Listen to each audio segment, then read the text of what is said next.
So you always like think like Messiah ada, oh ini negara hadir menyelamatkan kita dari market mechanism neoliberalism. Do you think negara itu kayak malaikat gitu? Enggak juga, negara kan manusia kayak saya gitu. Moga-moga kayak saya. Negara hadir, dia harus dihadirkan, dan untuk bisa dia hadir dia harus pakai APBN, hashtag uang kita. Jadi negara hadir tidak gratis, dia harus bisa dihadirkan. Saya baru bicara tentang technicalities-nya. Kalau hadir maka dia harus dibiayai, kalau dia dibiayai maka dia harus ngambil pajak. Saya baru dikasih kiriman sama Pak Prastowo. Pak Prastowo, Lukas nomor berapa Pak? 11, 18, 19, Lukas 19. Masih ada nggak Pak Pras? Kita baca aja ya Pak Pras. Supaya kelihatan bahwa saya knowledgeable katanya. Ya. Saya mau menyampaikan bahwa ngurusin negara itu kita nggak kering, kita juga banyak diskusi yang filosofikal juga. Ini nggak Pak Pras? Pak Pras mana Pak Pras? Kirim ke saya Pak Pras. Kembali. Jadi Lukas 19, kata Pak Pras, ini kalau salah berarti kotasinya dari Pak Pras ya. Disebutkan gimana Pak Pras? Bahwa dia mengambil uang dari kelompok kaya dan dia mengatakan, Yesus datang dan dia mengatakan, dia melambai-lambaikan tangan, si siapa itu namanya Pak Pras orangnya? Ya, aku nggak ngerti namanya, tapi kira-kira tahu mana Pak Pras ya? Kita cari. Terus, coba saya cari Lukas. Ya.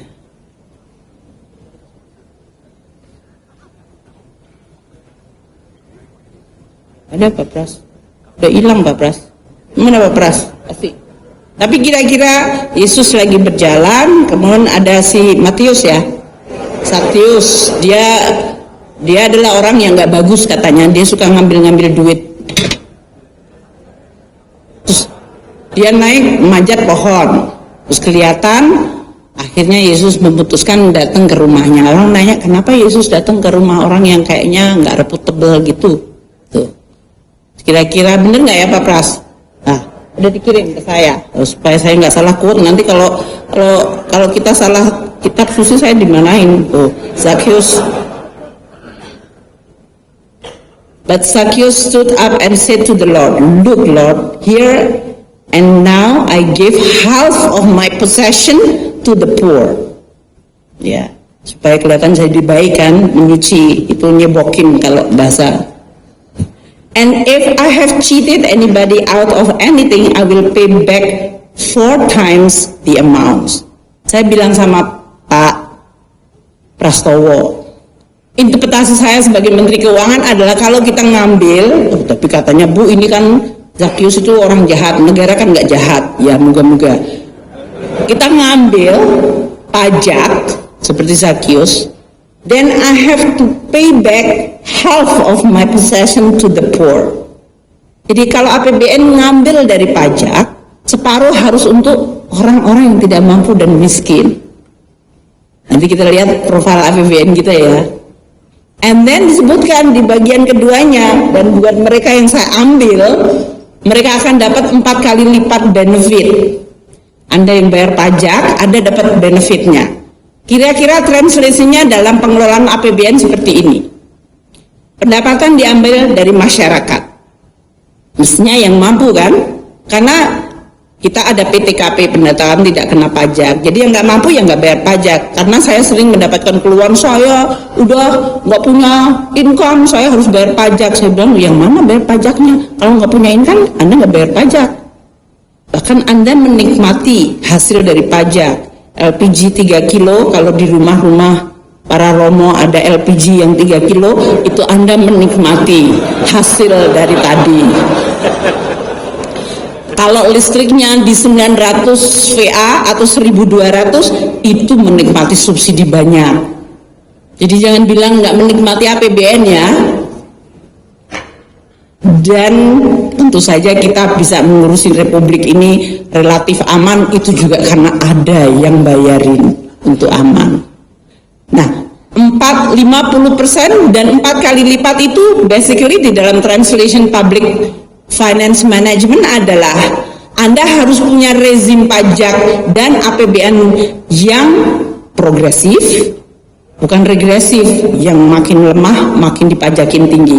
Progresif itu artinya yang bagus, yang punya dia bayar dan itu dipakai untuk equality. Kan sama seperti pesannya Paus tadi, keadilan, inklusivitas. Dan kita bangun public institution dan public goods, infrastruktur, supaya Anda yang bayar pajak bisa menikmati manfaatnya 4 kali lipat. Untuk mobilitas, untuk produktivitas, untuk economic activity. Jadi mengelola APBN kalau kita makhluk beragama, we are not just doing because kita senang aja nyusahin orang dengan mungut-mungut. Atau kita merasa punya power mengelola uang ribuan triliun for the sake of untuk kita kelihatan keren. Dari perasaan kita sebagai umat manusia yang beragama, kita tahu bahwa ada misi keadilan yang kita bawa di situ. Dan untuk itu masih banyak yang harus dibenahi. Negara hadir dan hadirnya itu ditopang dengan APBN, itu we have to collect more, spend better, dan jaga risiko pembiayaannya. Dan yang paling penting jangan korupsi. Itu angel banget. Iya. Jadi jangan dipikir negara hadir itu negara tidak punya nafsu bagi dirinya sendiri. Negara itu manusia. Terdiri dari manusia-manusia, dari mulai pejabatnya sampai birokratnya. Mereka punya interest, makanya dalam mengurus negara dan menciptakan kehadiran negara untuk mengoreksi neoliberalisme seperti yang dikatakan Paus Franciscus, we have to make sure bahwa negara itu bersih. There is no conflict of kepentingan. Dia punya integritas, kompetensi, dan profesionalisme. Kalau semua birokrasinya dan pejabatnya full of konflik kepentingan, ya bukan negara hadir, dia numpang aja. Itu yang menjadi salah satu. Kita sering berharap negara hadir menetralisir market, mengoreksi market value. Ini adalah tantangan. Ini adalah bagian yang disebut institutional building. Haleluya, haleluya, haleluya. Shalom alaikum bismillahirrahmanirrahim. Salam Aki. Aku kabarkan Injil keselamatan. Bapak Ibu kasih Tuhan, ketemu lagi dengan saya Evangelis Avraham Effendi Usman. Bagaimana kabar Bapak Ibu semua? Tentu luar biasa. Nah saudaraku para pencinta Injil Habaget, saya tak jemu-jemu berdoa kepada Tuhan. Kiranya Bapak Ibu semua selalu dalam lindungan Tuhan, dijauhi dari segala mara bahaya, celaka maut, musibah, sakit, penyakit, maupun dari hal-hal yang tidak kita inginkan. Apapun yang Bapak Ibu lakukan dan kerjakan, semua dibuat oleh Tuhan berhasil, selama itu tidak bertentangan dengan firman Tuhan. Dan saya juga berdoa supaya Bapak Ibu selalu diberikan damai, sejahtera, dan sukacitanya Tuhan. Sekali lagi kukatakan kepadamu, bersukacitalah di dalam Tuhan. Nah, itu kalimat yang pernah diucapkan oleh Rasul Paulus. Saudaraku yang dikasihi Tuhan, bagaimana tanggapan kita setelah kita sama-sama menyimak cuplikan video tadi? Itu cuplikan video yang sangat luar biasa, ya. Menteri Keuangan Ibu Sri Mulyani, beliau seorang muslimah, mengutip firman Tuhan dalam Injil Lukas 19, ya. Beliau menceritakan kisah Zakius. Zakius ini pemungut cukai. Kalau bahasa kita sekarang, Zakius ini Bapak Ibu bekerja di kantor pajak, ya. Mungkin dia kepalanya di Jen Pajak atau semacam itu, saudaraku, ya. Nah Bapak Ibu, kita tentunya sudah mendengar dan sudah sangat mengetahui bagaimana kisah Zakius yang tertulis dalam Injil Lukas 19. Dan sangat membuat saya kaget, tentunya kita semua, bagaimana Ibu Sri Mulyani membaca Injil Lukas tersebut di sebuah persidangan. ya, yang disaksikan oleh banyak orang, semua anggota parlemen tentunya saudaraku, ya luar biasa. Ya kita berdoa supaya Ibu Sri diberkati oleh Tuhan, dijauhi dari segala mara bahaya, dijauhi dari segala niat orang yang ingin berbuat jahat kepadanya, dan Ibu Sri selalu bersuka cita. Dan kita berdoa supaya Ibu Sri juga suatu hari menemukan kebenaran di dalam Alkitab. Karena kita melihat Ibu Sri sering membaca Alkitab, dan juga kita juga melihat di media sosial Ibu Sri sering nyanyikan pujian rohani ya.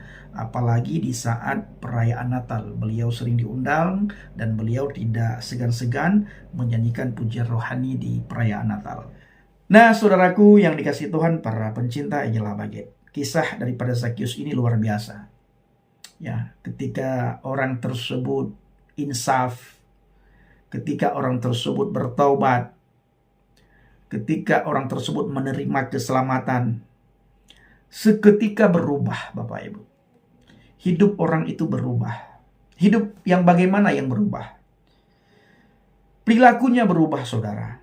Ketika seseorang menerima Yesus Kristus sebagai Tuhan dan Juru Selamat, ketika seseorang bertobat, menerima Yesus Kristus sebagai Tuhan dan Juru Selamat, ketika seseorang berada dalam kebenaran, maka seluruh hidupnya akan benar.